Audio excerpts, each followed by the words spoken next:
Hi, and welcome to all of you who've joined me on YouTube for my effective communication webinar, where we'll be focusing on relationships. So, taking a different approach really to effective communication. Thank you for joining me. I hope you enjoy the webinar and do get in touch afterwards if you have any questions. Thank you for joining me today for our focus on relationships, but what we're looking at today is we want to look at effective communication really today, okay? But I'm looking at it from a slightly different angle than you might normally look at it, because I'm looking at it with a focus on relationships, as I mentioned.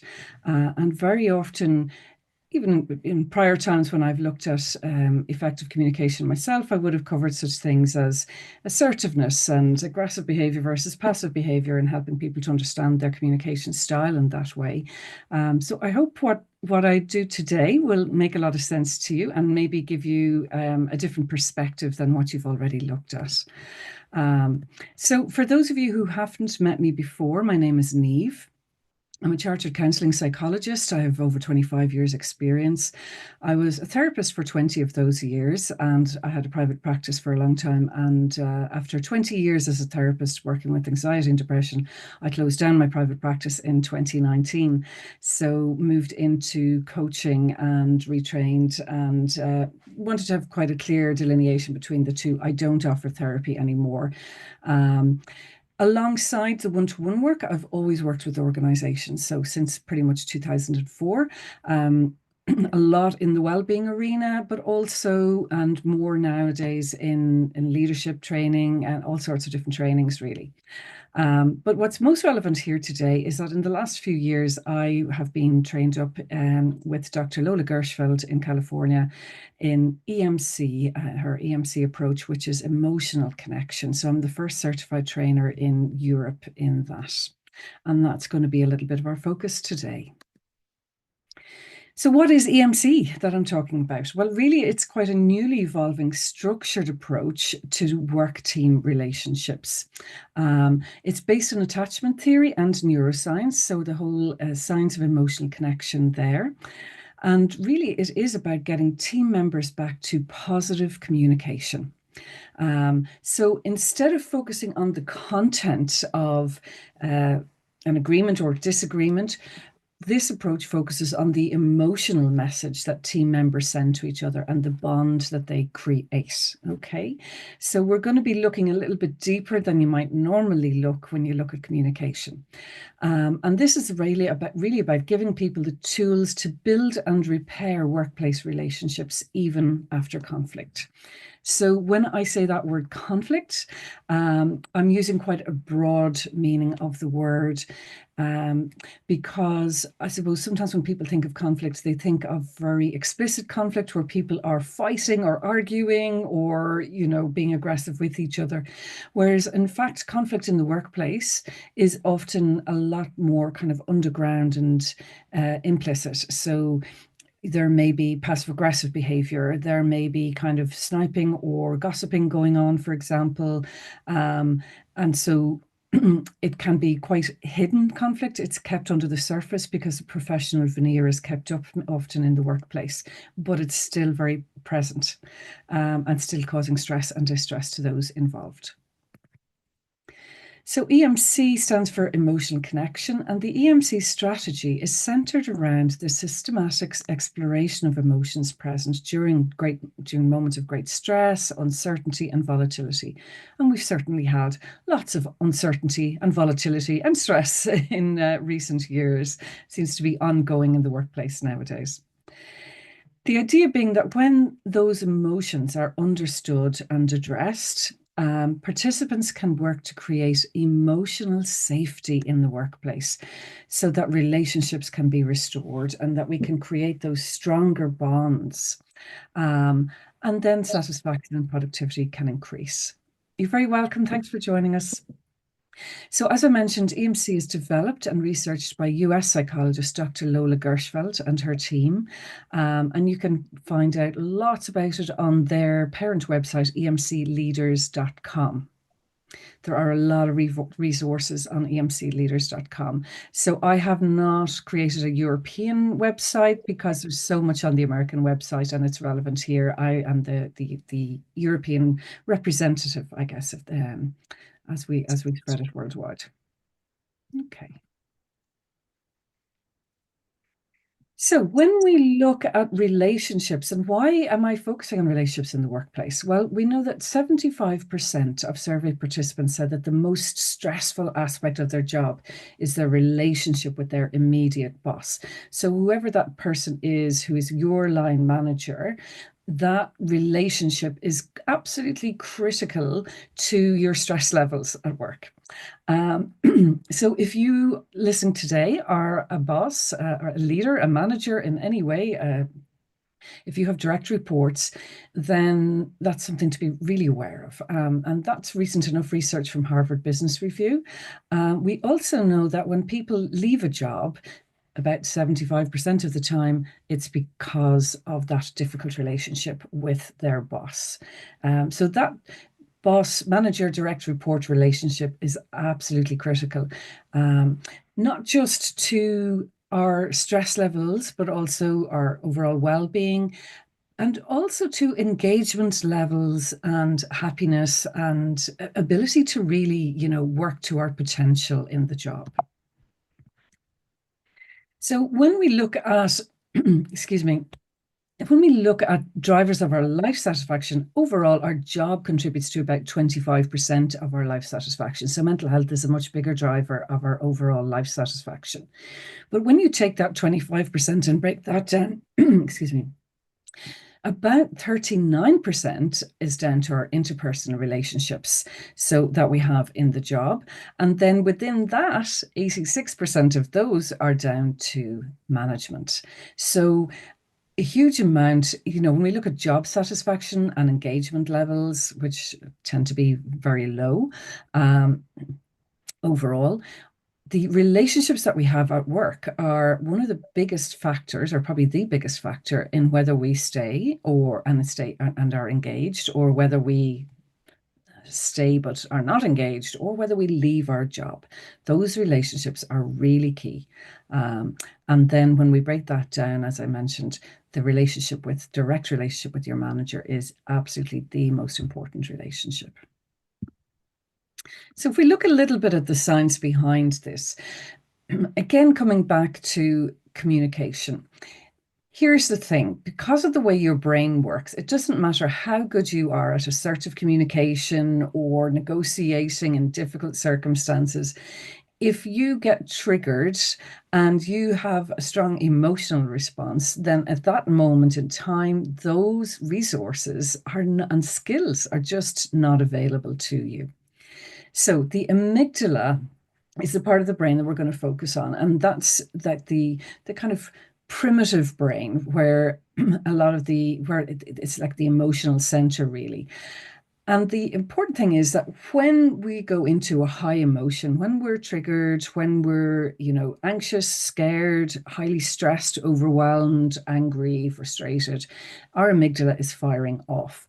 And when the amygdala is triggered like that, it gets hold of the driving seat. And the thing about the brain is the amygdala can override pretty much every other area in the brain.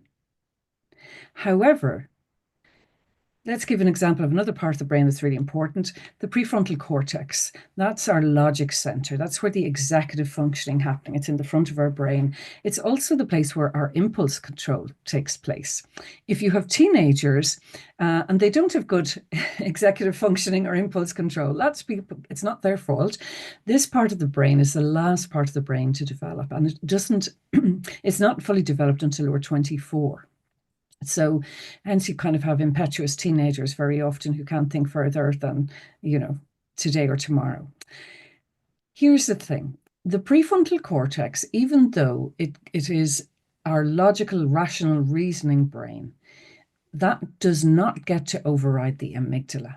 So the amygdala can override it, but it can't override the amygdala, which means that once the amygdala gets in the driving seat of your brain, the prefrontal cortex does not get a look in.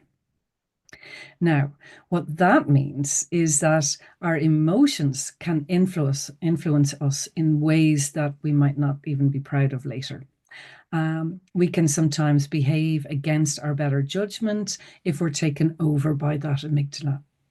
And that can create ripples of discontent and disconnections with the people around us, particularly in the workplace.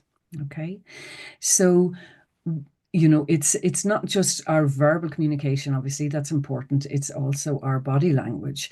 And in fact, what often triggers people is not what is said, because we can be quite careful in the workplace with what is said, um, but instead it's how it's said. So the most triggering things are a facial expression, or a tone of voice. So they can just set us off. They set off alarm bells in our head, and we're perceiving, uh-oh, something's happening. And we interpret that then through our emotional lens. Okay. So that's not exactly true to your anatomy. It's not an anatomical drawing, but just to give you that understanding that the little amygdala, that almond-shaped piece of your brain, when that is hijacked, we call it amygdala hijack, when that's in high arousal, really, when you're feeling strong emotions, that can override pretty much any other part of the brain, but it doesn't happen in reverse. You cannot logic yourself out of emotional arousal, in other words. So if you're dealing with somebody who has been triggered, talking sense to them is not going to work, because they can't even take that in at that moment in time. So that's really important when it comes to trying to communicate in sticky situations. We have to find a way to calm the brain down first, and then you can begin to get some logic and reasoning happening. Okay. So, just to give you a very quick understanding of the basis of the emotional connection approach, as I mentioned, it's based on attachment theory, and a large part. And attachment theory was developed in the 50s, 1950s and 60s by John Bowlby in particular, and Marie Ainsworth. And it really was, it's a way of describing the emotional bond between two people. It's an attachment bond. So our very first attachment figure is our primary caregiver. And certainly in the 50s and 60s, that was very often the mum. And as a baby, we're born totally helpless and totally dependent on our caregivers. So, attachment really is our way of surviving. If we can attach to our caregiver, then they will look after us. And so, Bowlby observed lots of children with their mums in the 60s primarily, or guardians, and he believed really that the earliest bonds formed by children with their caregivers have a long-lasting impact on how we form relationships throughout our lives. So really those very early attachment bonds that we create, that creates a template for our future attachment behavior, how we are in relationships right into adulthood, whether that's at work or in our personal lives.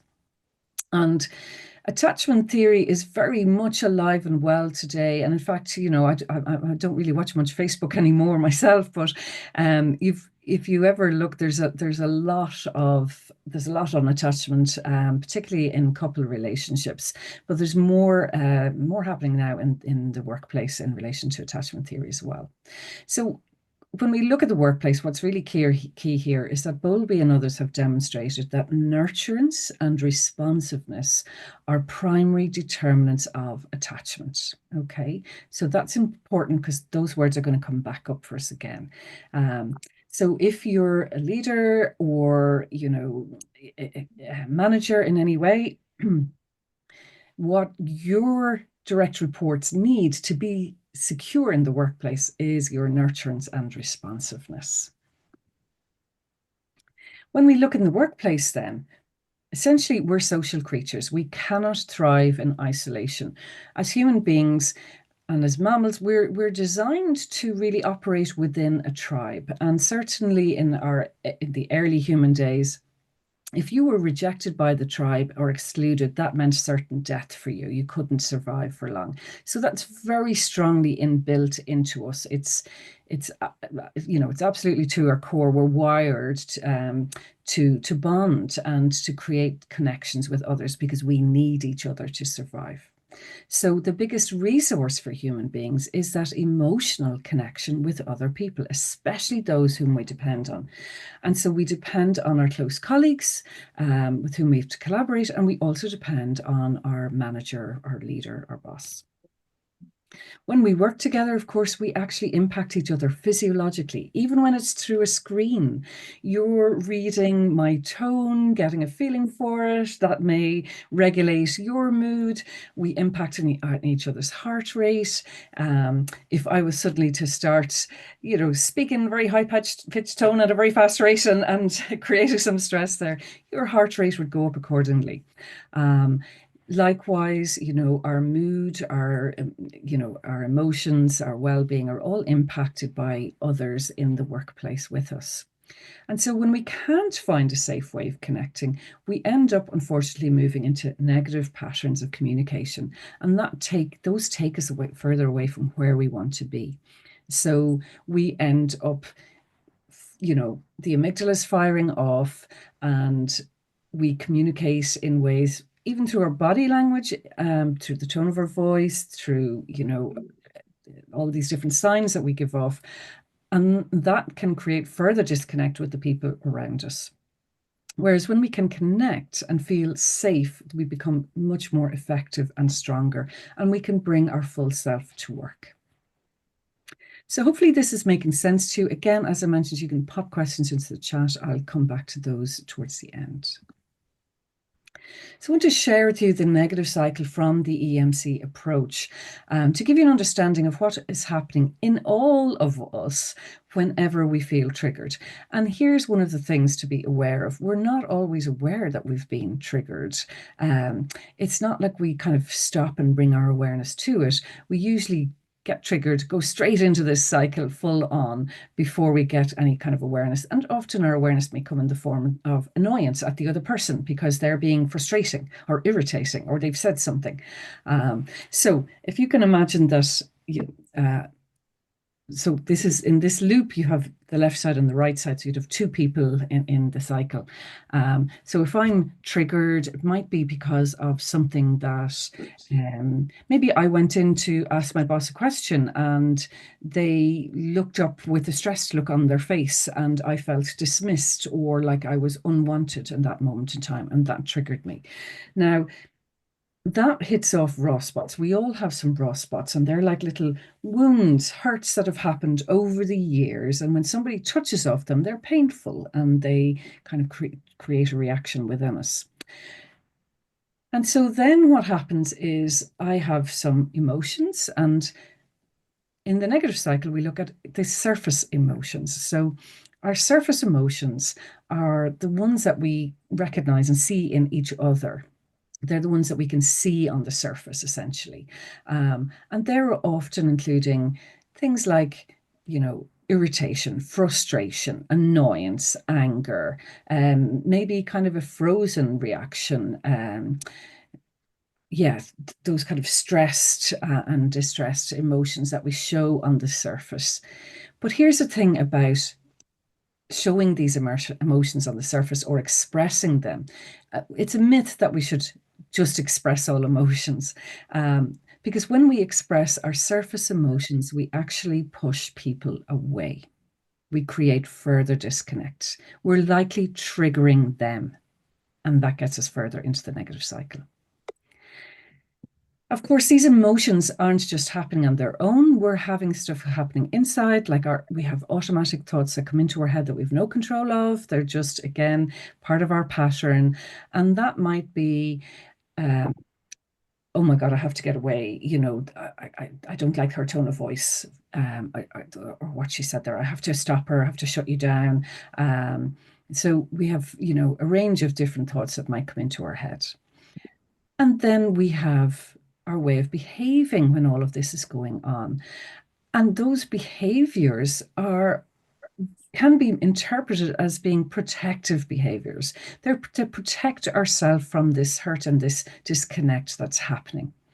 Because if you remember, if we go back to attachment theory, when we're experiencing a disconnect, and of course this all happens very quickly, essentially it's at the very root of things. It's like a threat to our survival in that moment. So it creates a separation distress. That disconnect is a fear of abandonment, a fear of rejection at our very core. Although those kind of things are rarely consciously happening for us, we're not necessarily aware of that because we're just caught up in this cycle.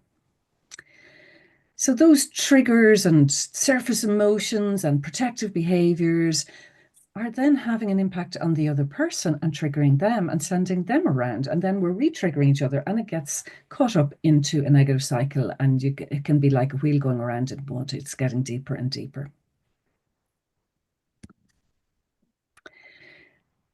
So when we look at the communication patterns that are happening, usually you have one person who goes into pursuer mode and one person who goes into withdrawer mode. Okay, so let me describe those to help you to kind of recognize which you might be more prone to. So the pursuer is usually the person who wants to fix it. So I might sense that something is happening, sense that the other person is withdrawing or closing down on me, and I try hard to kind of jump in there and get things fixed and get things sorted out. So I want to talk about it. Like, let's talk about this. What's happening? We need to talk. And so if you ever hear those phrases coming out of you, why haven't you answered my emails? I've sent lots of emails. Where have you been? You're a pursuer. So apparently more women are pursuers. Here's the thing, our pursuer behavior can be understood. The intention behind it is to save the relationship. Okay. I think of it like Pac-Man. The pursuer is Pac-Man, and the withdrawer is the person chasing away, running away. So as the pursuer senses this person kind of shutting down or avoiding or running away. Hello. Well, how are you? Hi, so just ask you to, Mary, would you just, Well, it should go. I'll just put on mute there, sorry. Um, so a couple of people getting locked out, hopefully they're okay. So as the pursuer chases, the withdrawer is sensing that, and that's triggering them into further withdrawal. As they withdraw further, the pursuer is triggered into harder chasing. And so you get this kind of chase going on, essentially. Okay. And that's typical in most relationships. You'll have a pursuer and withdrawer. Sometimes you have two pursuers. That's actually probably the easiest one to rectify because both people want to come to the table. They want to fix it. They're trying. However, it's easy for that to escalate and sparks can fly. And of course, you can also have two withdrawers where you have both people shutting down, not speaking to each other. And we know in families in particular, that can go on for years where they don't talk to each other. Okay.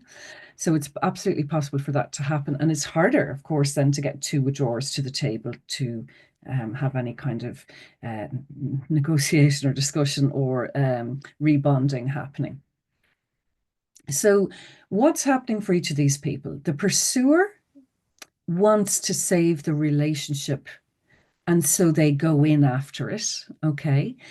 However, that pursuer communication can be perceived and interpreted as blame, as criticism, as judgment, as complaining or demanding. So if you have somebody on your team who seems to be always giving out about something, complaining, demanding, there's always something wrong, picking fault, criticism, blaming, there's always somebody who's at fault, somebody else. This may be just pursuer behavior that they're seeking, they're sensing that there's a disconnect and there's something wrong in the relationship. So you could spend day after day trying to fix all the things that they might be complaining about, but at the core of it all, they're feeling insecure in the relationship. And if you can go under all the criticism and complaining, then actually they're looking to reconnect. Withdrawer communication behavior then looks quite different because the withdrawer, in their efforts again to save the relationship, they start to shut down because they don't want things to escalate and because there's a lot of fear there. Okay. So they have, the pursuer is feeling anxious because they can feel the relationship kind of moving away from them. The withdrawer is feeling fear because they can feel this person chasing them and coming down, and they're afraid it's all going to blow up. And the withdrawer usually has a fear of conflict. So they disengage, they withdraw, they avoid the conversation, they avoid the person, they may give silent treatment, they're going to create distance, and they're just going to try and get on there with their work as best as possible and get busy, busy, busy in order to avoid dealing with the relationship issue. Both of these positions can be understood as trying to save the relationship. There's a positive intention behind it all. So in this EMC approach, we help people to recognize whether they're a pursuer, withdrawer, and recognize it can be really helpful to recognize what's going on with other people around you. But there's no blame attached because it's not about you said and he said and she said and everything else and finger pointing. It's about recognizing we are caught in a negative cycle. That negative cycle that we looked at just a moment ago, and we'll go back. We're caught in that negative cycle and it's going around in circles. Let's slow things down and look at what's happening here between us and identify what happened to trigger us. Okay. So here are some of the typical kind of things that you might recognize in yourself, whether you're a pursuer or withdrawer. The pursuer, and again, there are, pursuers, as I mentioned, a high proportion of women are pursuers. There are memes about this in straight relationships where the woman is approaching the man going, we need to talk. And of course, and the man runs away, withdraws into his man cave. Why haven't you answered my emails? Or it seems like you're never available to meet me. You're always too busy. Or this is important. When can we make a decision on this? Or I think you're avoiding the problem. We should have a meeting to work this out.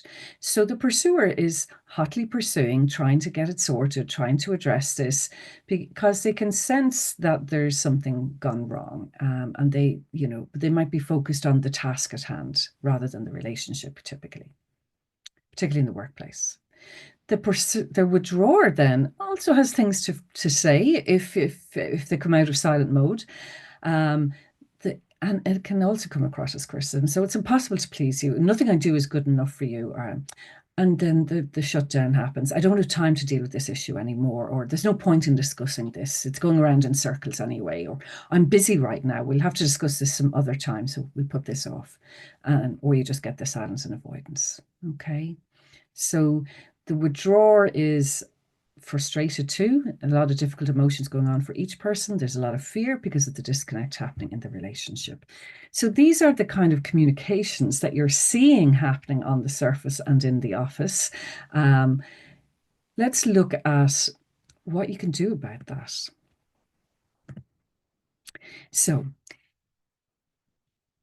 we know now that if you are in a management position or supervisor position, that relationship is absolutely critical to not just the well-being, but the performance and productivity of your direct reports and their ability to feel safe and secure at work. So this is one tool, A or E. Are you there for me? Essentially, that's what every worker wants to know. Are you there for me? Do you care?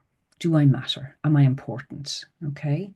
So the A or E is what you need to be as a leader. Are you accessible? Can I reach you? Are you open in conversations, even though you might be stressed or have a lot going on? Can you still be accessible to me? Are you responsive? Can I rely on you to respond to me when I call? Can you tune in to my emotions? Can you show me that my emotions are important to you? And are you engaged? Can you be emotionally engaged even if you don't agree with me? Okay, this means being emotionally present. Now, it takes a little bit of practice and awareness to be A or E. But essentially, if you were to ask a person, an employee, is your leader accessible, responsive, and engaged? If there's a yes, then they are securely attached in the workplace. They are feeling secure in that relationship. Things are positive. There's a connection there. Okay. They're safe enough and secure enough to do their work and to be themselves. If there's a hesitation and it's a maybe or it's a definite no, then there are relationship issues there. There's a disconnect happening between that person and their manager or their leader. Okay. And it's probably very visible in lots of different ways, very often in performance. So if we could be more accessible, responsive, and engaged and use these emotional tools, we'd have a lot less need for PIPs, performance management issues. Okay. So, or plans. So, anytime you're seeing performance issues, see if you can begin to look through the attachment lens and look at, could there be a relationship issue here? Because if the person was asked, are you there for me at that moment? The chance is likely to be a wobbly maybe or no. So this is based on the code of attachment and helps teams to be emotionally responsive in their work relationships. And we need to create that trust for our collaboration and engagement. We know there's a lot of research done on psychological safety. Brené Brown has talked about that, and along with vulnerability in the workplace, that needs to be in place in order for us to be able to perform and be productive. So I want to share a tool with you now to help you to be more A or E in the workplace. And these are simple, it's called the 6 responses, and it comes from the EMC training.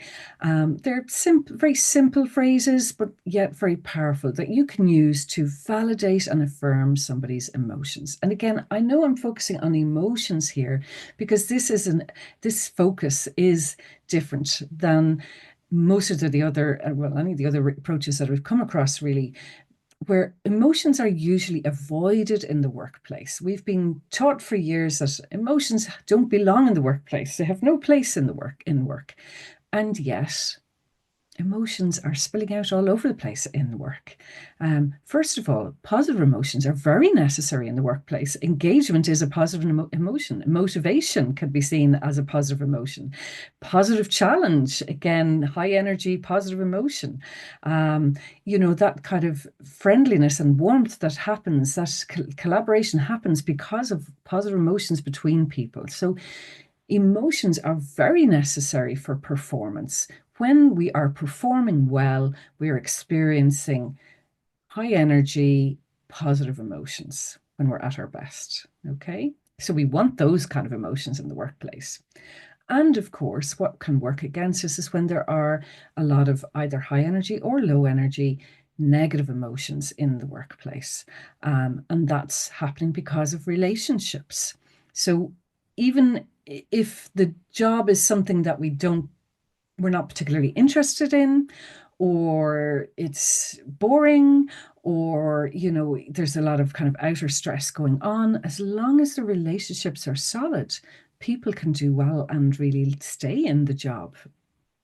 Whereas even if you're being paid a lot of money and you're getting the flexibility and it's an interesting job, if the relationships are not good, people leave the job. Okay, so relationships are really key, and emotions are a very important part of that, of course, how we emotionally connect with each other. So these 6 responses help you to tune in more emotionally and to respond to people when emotional is present. And that helps people to let them know that I am here for you, I am listening, I care. And of course, we know that when people feel heard and feel seen, often they can move on more easily. So even if you take the example of a toddler throwing a tantrum because they don't want to leave the playground, if you're pushing against them, pulling, come on, we got to go, we got to go, they dig in even harder and they're like holding on to something and you're physically having to pull them away from the slide or whatever it is. If you can get down to their level and acknowledge, I can see you're really mad, you're upset, you don't want to leave. You were having so much fun. When we validate their feelings and affirm their experience, when we use emotional language, and particularly when we can identify and name the emotions that are present, that takes the fight out of it. They don't have to scream and run around anymore. And we're like that as adults too. The same skills are needed.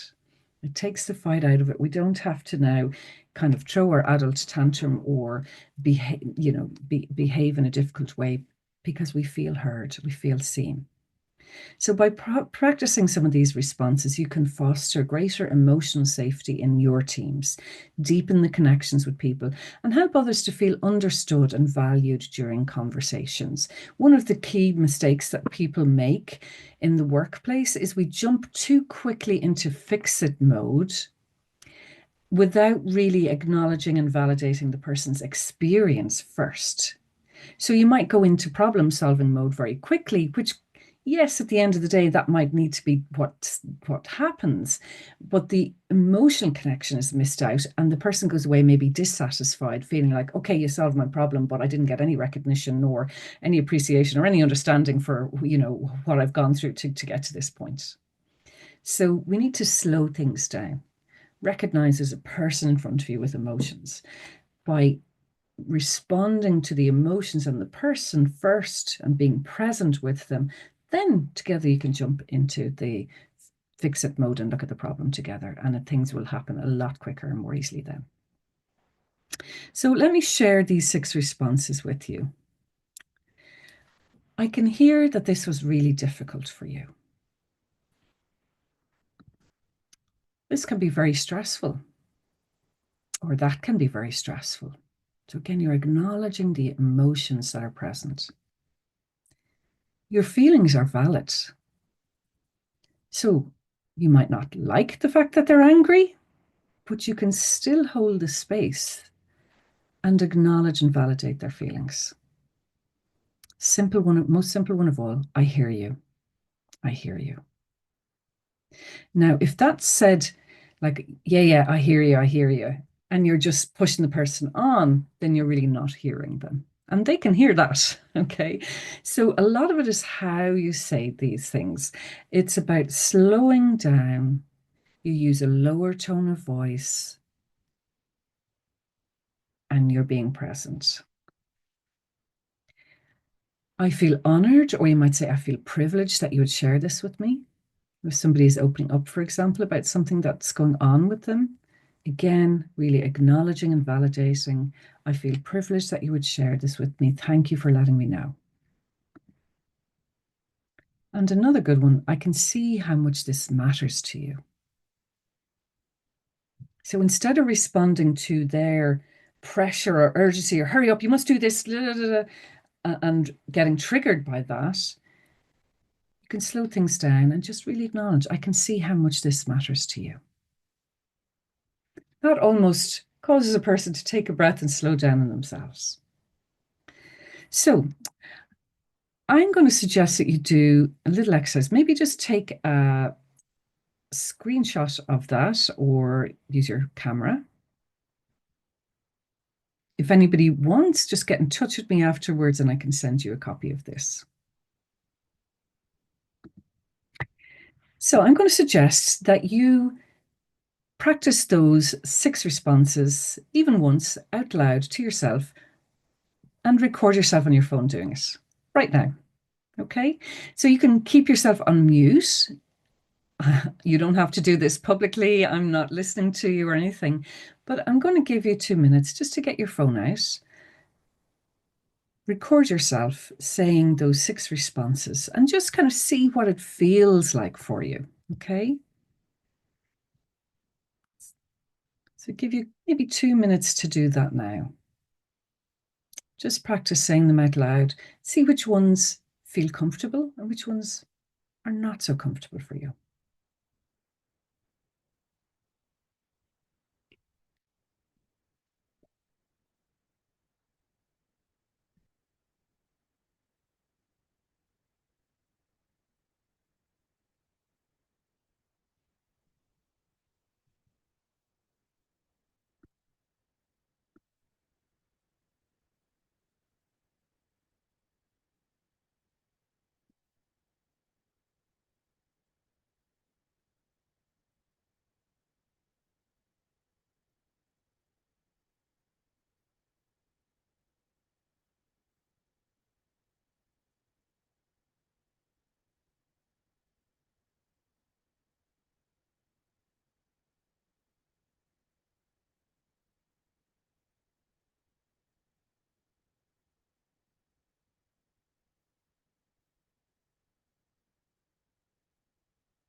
Okay, so maybe another half a minute.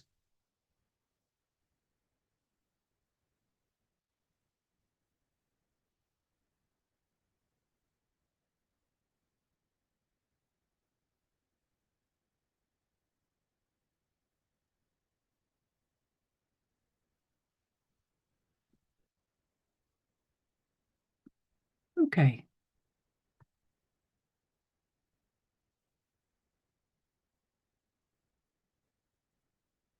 So some of you will be using some of these all the time anyway, particularly if you've studied coaching, for example, you're probably using some of these. Some of these might be new to you, and for some of you, it might all feel very strange or uncomfortable. So it's like learning a new language. It feels strange at first. We don't quite get the accent right, and it feels a bit funny to be trying it on. But I'd encourage you to use some of these phrases. Try them out in meetings, try them out, particularly in your one to ones at work. When somebody is emotionally aroused or in an emotional state, using these kind of phrases in a slow, calm voice can really help to just calm things down, bring things down a couple of notches, and help the person to reconnect with you. Um, so this is just one of the tools in the EMC training. The other tool, sorry now, is this working with emotions exercise. So if you signed up to my newsletter in the past year, and any of you that are meeting me for the first time, you will have been signed up to the newsletter. You can unsubscribe at any time. But this is the free resource that you would have got. So hopefully you've all got a copy. If you don't have a copy, then just get in touch by email and I'll send it off to you again. But you possibly got a copy and kind of took a quick look at it and never looked at it again. So I would encourage you to use this in tandem with the 6 responses. So when there is something difficult going on with you and a colleague at work, for example, for yourself, first of all, to build your own self-awareness and emotional awareness, and to help you to regulate your emotions when you're feeling triggered, whether this is at work or at home, in fact, it can be really helpful to do this little exercise. Describe what got you triggered, what was going on, where were you, who said what, uh, begin to try and recognize what triggered you, and then starting to recognize the different layers of emotions that are going on. So I mentioned the surface emotions earlier, and then under the surface, we have our softer, more vulnerable emotions, such as feeling intimidated, overwhelmed, rejected, abandoned, feeling like you're failing, feeling embarrassed or ashamed, not heard, not valued. These are all really common feelings in the workplace, but because they're vulnerable feelings, we don't often show them. And sometimes they're very hard for us to become even aware of because it can feel like weakness and we don't like going there. Um, So it really helps when you can begin to kind of go beyond the surface emotions into the softer emotions and recognize them, and then look at what's the primary emotion under all of these, feeding into all of these. And your final little job there is to describe an image of those emotions. So maybe you feel like a kite blowing in the wind, kind of being let off, got set adrift, or maybe you have the image of yourself just a dark figure in a corner, kind of isolated. Um, there's a million different images it could be, just to give you some examples. So even doing this much will help to de-escalate some of those difficult emotions. And if you're doing this with somebody else and guiding them through this, you would use your 6 responses as you're guiding them through it. And that will help them to de-escalate and for you to begin to understand what's really going on for the other person under the surface. When I did mention that when we express our surface emotions, we tend to push others away. When we express our softer emotions, we tend to pull people towards us. So we open up and we warm to each other, and then bonding conversations can happen. Okay. So even this much can help you, paired up with the 6 responses. It's a great little worksheet to work to start with, just for yourself to begin with, or to start with somebody, to begin to create safety in recognizing the emotions that happen in our interactions. So some final tips: tune into the emotions as the person shares their experience. Okay. It takes a little bit of awareness, because remember, what often happens us as human beings is that something that's happening in them is also triggering us, and then our amygdala is firing off. So we have to find ways to calm ourselves down and recognize, oh, okay, this is just a negative pattern. It's not them or me, and that's the problem. So tuning in gently to your own emotions, calm yourself down, so that then you're in a better position to tune in to the other person and be more present for them. Maintaining good eye contact, being present, using affirming body language, even being careful of how quickly we can trigger others with, a particular our facial expression or how we hold ourselves, and so on. When emotions are present, remember to slow things down. Emotions happen very quickly and they're very contagious, so we can trigger each other really quickly. So we need to just slow it down, slow down our speech, slow down what's happening, stop jumping into action, and focus on validating the other person's feelings and experience to create that safety and reconnect. And use your 6 responses. So you can use those handouts for yourself or to support somebody else, maybe who's been triggered. And they work really well with kids as well. Great way to build your kids' emotional intelligence. So that's a little snapshot of EMC, focusing today on effective communication. That really, if you can begin to focus on the emotions that are present and what's happening in the relationship, then you can begin to communicate more freely. Um, you'll find that once you're focusing on the relationship and you have the skills to repair the relationship after a disconnect, that then communication isn't an issue after that. Also, of course, once your amygdala is calmed down, you can use the skills that you already have. So the emotional connection approach to EMC strategy is really about resolving workplace conflict and to increase productivity. It's about creating a psychologically safe environment to increase team effectiveness, because when there are ruptures in relationships, then the team begins to, the cracks appear and the team are not working effectively together. It's a way of addressing the anger or stonewalling or passive aggressive behavior that happens, as well as the lack of trust. It's amazing for repairing relationships and increasing emotional connection. Um, it's a set of skills to build agile teams that can evolve and change due to their relational strength. So once the team has that strong kind of emotional connection, those emotional bonds are in place, and you're speaking the same language, then you can go on to conquer whatever the world is throwing at you.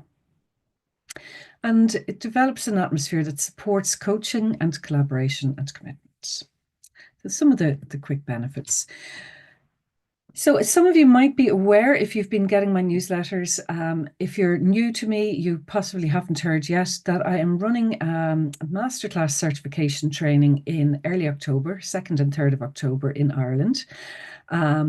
If you are not likely to make it in person, the online training is available all the time. There's evergreen training available all the time on emcleaders.com.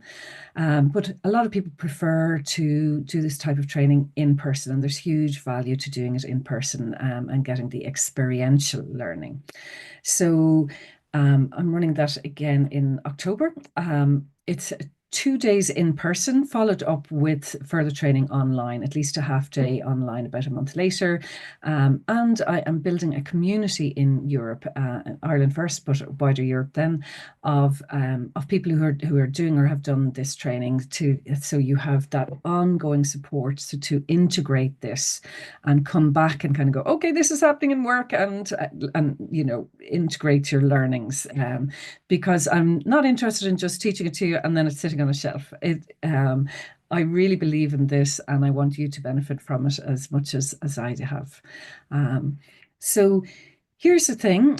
First of all, I suppose just to say that it is ICF accredited, International Coaching Federation, and it's also recognised by the Psychological Society of Ireland for learning points, CC points. If you're in the US, there are many bodies who recognise and accredit this course.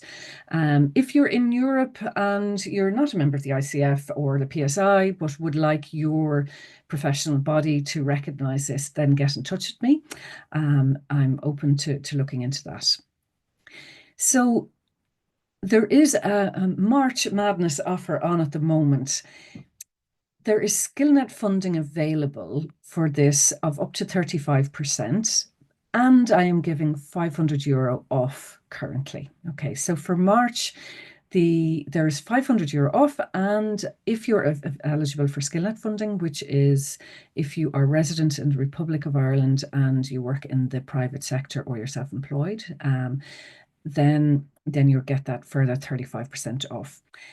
However, I've been warned that funding will run out, that by probably about mid-June, their funding for the rest of the year will be allocated. And so that's why we're running this in March.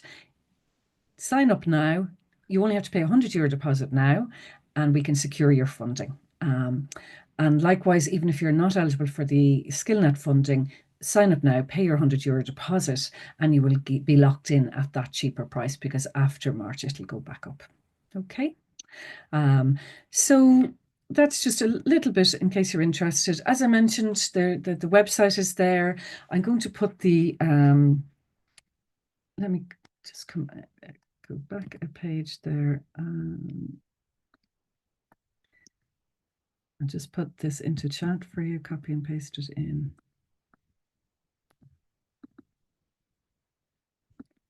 I could get it to work for me. No. Okay, that ain't working. So let me just finish up, and then I'll pop things into the chat for you. Just put it in there, Niamh, because I had it up myself. That helps. Oh, did you? Thanks, Orla. You're brilliant. So yeah, like, if you'd like a call, I'll pop my Calendly into the chat as well in a moment. If you have any questions, Orla has just put in the link into chat where you can find out more information about the masterclass training, and there's links within that then to where you pay your €100 deposit. Yeah, so if you're interested in learning any more, do get in touch with me. QR code's there. If you're not already subscribed to my monthly newsletter or on LinkedIn, most of you have probably come to me today through LinkedIn. But if you're watching this on YouTube later, do get in touch, do connect with me on LinkedIn, do subscribe to my monthly newsletter. I don't bombard. You're certainly not going to get daily or even weekly emails from me, usually once a month. And as I mentioned, there are some free resources resources on that, and you'll get to hear about any upcoming webinars or anything else that I'm doing. So I hope you enjoyed my webinar today on effective communication in the workplace, really focusing on relationships, a different approach than maybe what you've seen before. And hopefully you've got some tips and tools that you can put into practice right now. And of course, there is always training available in the EMC approach. So do get in touch by email or by LinkedIn message with me. If you have any questions, if you need anything to be explained further, or if you'd like to explore options for training in your company or for yourself.